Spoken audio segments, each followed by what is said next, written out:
Les États-Unis annoncent vouloir mettre fin à la guerre en RDC, promettent des sanctions, jurent d'arrêter les rebelles et de rétablir l'ordre. Une déclaration qui résonne comme un espoir pour un peuple fatigué par des années de sang, de trahison et de souffrance. Mais pendant que la communauté internationale parle de paix, les masques tombent. Le chef rebelle Corneille Nangaa affirme qu'il ne veut pas mourir seul. Dans une déclaration lourde de sens, il menace de publier la liste de plusieurs personnalités politiques, ceux qui l'ont soutenu financièrement, ceux qui lui ont promis de le rejoindre si sa rébellion triomphait. Selon lui, ces personnes auraient financé leur mouvement militaire avec des fonds destinés à déstabiliser le pays et à chasser du pouvoir le président Félix Tshisekedi Tshilombo. Il précise également que personne ne devra revendiquer quoi que ce soit lorsque les révélations seront faites. Des noms qui, selon Corneille Nangaa, se trouveraient jusque dans les sphères du pouvoir actuel, y compris au sein de l'union sacrée du président Félix Tshisekedi.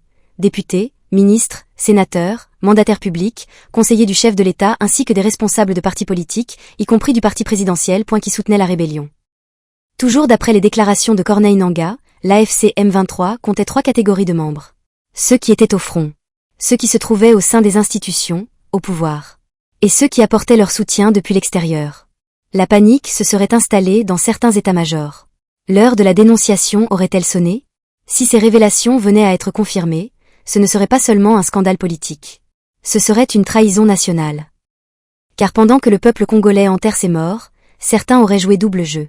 Pendant que les soldats tombent au front, d'autres auraient parié sur l'instabilité. Pendant que la nation lutte pour sa souveraineté, des ambitions personnelles auraient pris le dessus sur l'intérêt supérieur du pays. La vérité, si elle éclate, devra éclater entièrement.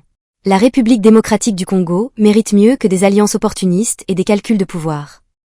Elle mérite la loyauté, la transparence et un engagement sincère pour la paix. L'heure n'est plus au discours. L'heure est à la responsabilité.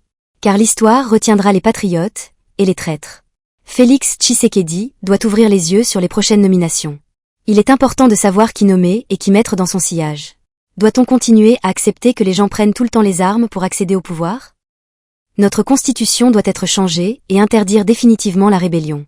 Vous devenez rebelle, vous trahissez le pays, ou vous soutenez la rébellion, vous perdez la nationalité congolaise, et vous êtes condamné à mort et exécuté.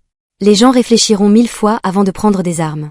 Soutenez notre chaîne YouTube, partagez nos vidéos. À bientôt sur Satirique TV.